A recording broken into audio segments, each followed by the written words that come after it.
vais passer la parole à Francie, maintenant, qui est, comme je le disais, l'une des femmes gilets jaunes mobilisées depuis le début. Ces femmes acharnées, ces femmes déterminées, ces femmes battantes, qui sont aujourd'hui en première ligne aussi de la mobilisation et de cette mobilisation massive qui est en train de faire trembler le gouvernement de Jupiter. Donc voilà, donc ça c'est pour nous important. Il y a beaucoup d'analystes qui disent, comme je disais tout à l'heure, que les femmes elles sont souvent en première ligne de la précarité, ce sont les premières à subir les effets de la crise, elles sont les premières à subir voilà, les effets des attaques portées par les différents gouvernements, et elles sont aujourd'hui aussi en première ligne de la lutte et de la résistance, et ça c'est pour nous indispensable aujourd'hui de leur donner la parole. Donc je passe la parole à Francie.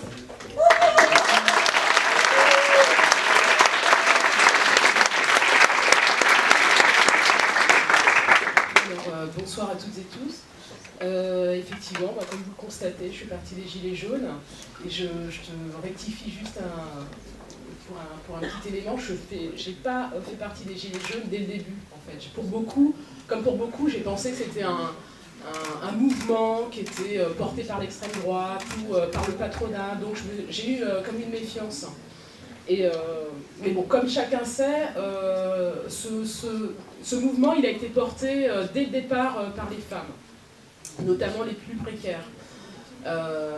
Donc on les a vus sur les ronds-points, hein, on les a vus bloqués, on les a vus vraiment en première ligne.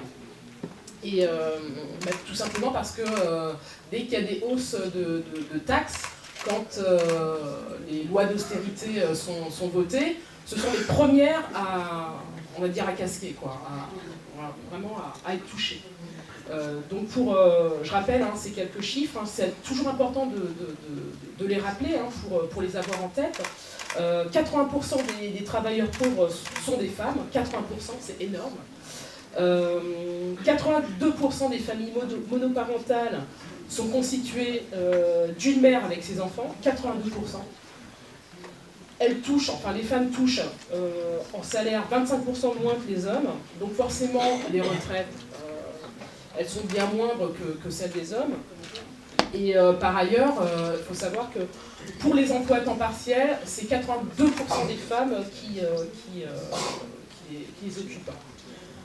Et donc, bien évidemment, le patriarcat est là aussi pour rappeler que leur contribution à l'effort de travail, il est bien moins important que celui des hommes.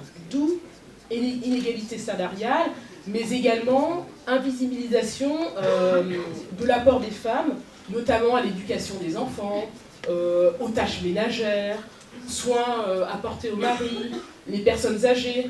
Tout ça sont les femmes qui portent ces charges. Donc, bien évidemment, on va considérer que c'est normal, ce sont des femmes.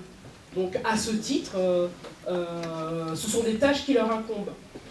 Donc voilà, comme ce sont les femmes qui sont les plus touchées par la précarité, donc elles sont finalement mises dans des situations de dépendance vis-à-vis de leur mari. Donc c'est assez difficile hein, finalement de pouvoir dire je m'en vais, ou donc dans des situations de violence, hein, on l'a vu, si elles partent du foyer, c'est comment je fais pour vivre, quoi. Hein. Voilà. Donc je reviens justement au combat des Gilets jaunes. Donc, il fallait porter ces revendications, spécifiques aux femmes. Alors moi j'ai participé hein, aux manifestations qui ont eu lieu le dimanche.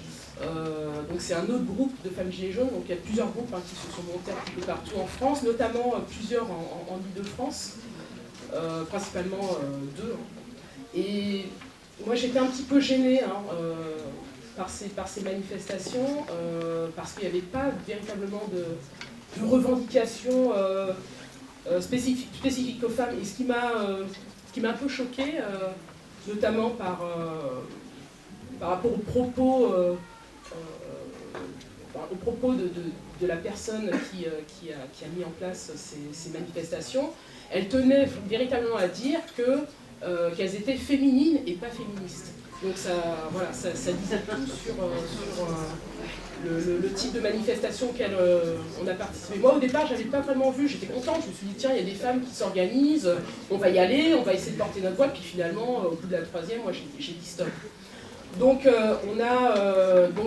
justement, ça a quand même permis quelque chose, c'est que j'ai rencontré des femmes, justement, qui se sont dites féministes, et j'ai vu qu'en fait, elles avaient monté, notamment Oriane et là, et Sherifa, qui ont, voilà, dès le départ, elles, par contre, elles ont vu ce qui se passait. Donc elles ont monté en fait ce groupe de femmes gilets jaunes. Et là j'ai vu que c'était un petit peu plus sérieux. Donc il fallait absolument porter ces revendications, revendiquer une égalité salariale, faire en sorte de porter sur la place publique la question du logement, voilà, la question des l'inégalité salariale, je le répète un peu, mais c'était vraiment important de faire porter sur la place publique les revendications spécifiques aux femmes. Malheureusement, quand on regarde les intervenants sur les plateaux de télévision, on voit beaucoup d'hommes et on parle très souvent du RIC. C'est vraiment la question qui revient sans cesse, mais c'est pas ça qui va véritablement faire manger les gens. Donc voilà.